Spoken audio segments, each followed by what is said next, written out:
किसान साथियों राम राम। आशा करता हूँ आप सब ठीक ठाक हो। साथियों आज हम चर्चा करेंगे सरसों और गेहूं के ऊपर, और मैं आपको विस्तार से बताऊंगा कि सरसों और गेहूं की हालत क्या है, पोजीशन क्या है, बाजार में कितनी आमदनी है और कहां तक इसके भाव जा सकते हैं। और साथियों इसी तरह की जानकारी जो मेरे पास निकल के आ रही है मैं फौरन वीडियो के माध्यम से आप तक पहुंचाने की भरपूर कोशिश करता हूं, और इसी तरह की जानकारी आपको मिलती रहे। आप यदि इस बात के इच्छुक हैं तो आप इस चैनल के साथ जुड़े, सब्सक्राइब करें और अपने दोस्तों तक शेयर जरूर करें ताकि उन्हें भी इन सब बातों का पता चल सके, वो भी बाजार की जानकारी रख सके। साथियों मैं आपको बता देना चाहता हूं कि गेहूं के हालात जो है वो बेहद नाजुक बनी हुई है, क्योंकि अब की बार सरकार ने जो खरीद का लक्ष्य रखा हुआ था वो खरीद का लक्ष्य पूरा नहीं हुआ है। एक वीडियो में पहले मैंने कहा भी था कि ये लक्ष्य पूरा नहीं होगा। अब गेहूं का पूरा सीजन जो है निकल चुका है और लगभग 90 लाख टन गेहूं की कमी सरकारी गोदामों के अंदर देखने को मिली है, क्योंकि 90 लाख टन का जो खरीद है वो कम रह गई है। साथियों मैं आपको बता देना चाहता हूं कि इन्हें सरकार को गेहूं का पूरा स्टॉक, निर्धारित स्टॉक अपने गोदामों में रखना बेहद जरूरी है, क्योंकि जो अनाज गरीब जनता को दिया जा रहा है और इमरजेंसी स्टॉक करके ये स्टॉक बरकरार रखना बहुत जरूरी है। और ये स्टॉक यदि बरकरार रखते हैं तो सरकार को गेहूं जो है बाहर से मंगवाना पड़ेगा, आयात करना पड़ेगा। इस बात की जानकारी मैं पहले भी दे चुका हूं और सरकार इस पर योजना बना भी रही है।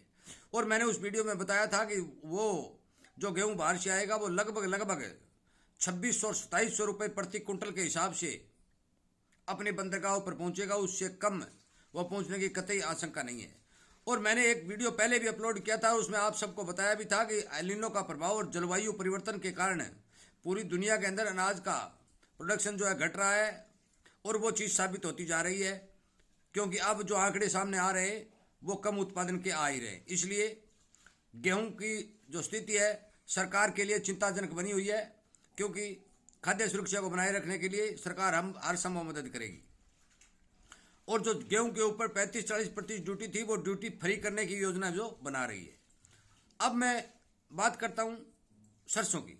साथियों सरसों के अंदर देखा गया है कि काफ़ी समय से धीरे धीरे तेजी बनती जा रही है। उस तेजी को रोकने के लिए हरियाणा सरकार ने अपने गोदामों के मुंह खोल भी दिए, और वो सरकार को अपनी जो सरसों है वो बाजार में बेच भी रही है, परंतु तेजी जो है धीरे धीरे चलती आ रही है। कल की हम बात करें तो कल मंडियों के अंदर जो कुल आमदनी थी वो 5 लाख बैग के लगभग थी, परंतु ये आमदनी पिछले सालों में हमने देखी है कि 10 और 12 लाख बैग की हुआ करती थी, परंतु अब की बार ये बाजार के अंदर सरसों की आमदनी बहुत ही कमज़ोर है। ये हवाला दे रहे हैं कि किसान के पास सरसों है और किसान ने अपना स्टॉक कर रखा है। ये झूठ इस तरह चलाई जा रही है कि बाजार में दहशत फैल जाए। कतई किसान के पास इतना माल नहीं है, क्योंकि अब की बार प्रोडक्शन बहुत ही कम है। इन्होंने पहले 1 करोड़ 20 लाख टन का हवाला दिया था, हल्ला भी मचाया था, परंतु हल्ला मचाने से सरसों पैदा नहीं होती। सरसों खेत के अंदर पैदा होती है। हमारे भारत तो नहीं, ब्राजील और फ्रांस जैसे देशों में भी मौसम की मार के कारण सरसों की पैदावार बहुत ज़्यादा कम है, घटी है। मैं आपको बता देना चाहता हूँ कि यदि नई सरकार बनती है और अपना रेवेन्यू बढ़ाने के लिए सरसों के अंदर इंपोर्ट ड्यूटी थोड़ी सी भी बढ़ा देती है, तो आप मान के चलो भी सरसों के अच्छे भाव किसान को मिलने की उम्मीद बनती है। जिन किसानों के पास सरसों है वो किसान नई सरकार बनने और उसके फैसले तक का इंतजार कर सकते हैं। वैसे भी साथियों गर्मी के अंदर तेल की डिमांड बहुत कम होती है, परंतु ज्यों ज्यों बरसाती सीजन खुलेगा त्योहारी मांग आएगी, दिवाली के आसपास सर्दी भी आएगी, तब तेल की डिमांड हमें सभी को पता है कि तेल की डिमांड बनती है, सरसों के भाव जो है उस समय ठीक बनते हैं। साथियों मैं आपको बता देना चाहता हूं कि साथ में देश में मांग बढ़ने और यदि सरकार इंपोर्ट ड्यूटी यदि बढ़ा देती है, जो थोड़ी सी भी बढ़ा देती है, तो जिन किसानों के पास सरसों है वो सरसों वाले किसान जो है इनमें अच्छा फायदा उठा सकते हैं। साथियों इसके साथ साथ जो सरकारों ने लक्ष्य रखा था कि हम अब की बार इतना सरसों खरीदेंगे, वो सरसों का लक्ष्य भी पूरा नहीं हो पाया है। इसका सबसे बड़ा कारण यह था, सबसे पहली तो बात यह थी कि किसान के पास माल का बहुत ही कम पैदा होना। दूसरा, सरकारी खरीद के चलते चलते बाजार के अंदर सरसों के अंदर तेजी बनने के कारण भी किसानों ने सरकार को सरसों नहीं बेचा, जिसके कारण सरसों का स्टॉक जो है सरकार के पास पर्याप्त मात्रा में नहीं बचा है।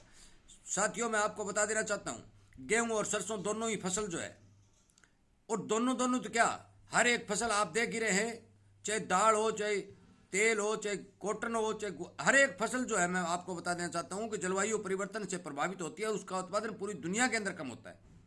खाद्यान्न संकट आएगा महंगाई भी बढ़ेगी। सरकार जो जोर मार ले, जितना जोर मारना है मार ले, हाँ मौके के ऊपर थोड़ा बहुत दबाकर भाव को रखा जा सकता है। साथियों, मैं इसी तरह के वीडियो जो किसान के लिए इस चैनल के ऊपर अपलोड कर रहा हूँ, मेरा मुख्य मेन उद्देश्य यह है कि हर एक किसान जो है अपने माल को बेचते समय बाजार के ऊपर नजर रखे।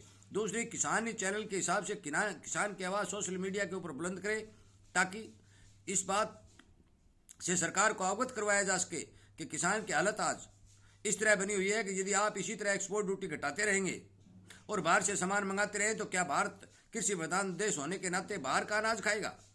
साथियों, ये सोचने वाली बात है। मैं आपको बता देना चाहता हूँ कि किसी भी विशेषज्ञ को यदि आप पूछ लीजिए या विचार कर लीजिए, सरसों और गेहूं के अंदर कतई मंदा नहीं दिखाई देता, परंतु सरकारें क्या करती हैं कि इनके भाव को दबाने के लिए बड़े बड़े कदम उठा लेती है, जिस कारण इनके भाव दब जाते हैं। परंतु अब की बार ऐसा दिखाई नहीं दे रहा है। सभी विशेषज्ञों का अनुमान है साथियों कि यदि सरकार नहीं बनती है और अच्छे कृषि मंत्री के फैसले या सरकार के अच्छे फैसले देखने को मिलते हैं, तो आप मान के चलो कि किसान को अच्छा फायदा होने वाला है। मैंने पिछले वीडियो में भी बताया था कि सरकार जो बनने जा रही है वो पिछली सरकार ही अब की बार बनने जा रही है, और पिछली सरकार को इस बात का पता चल चुका है कि यदि आप किसान के अंदर की करेंगे तो आपकी कुर्सी जाएगी।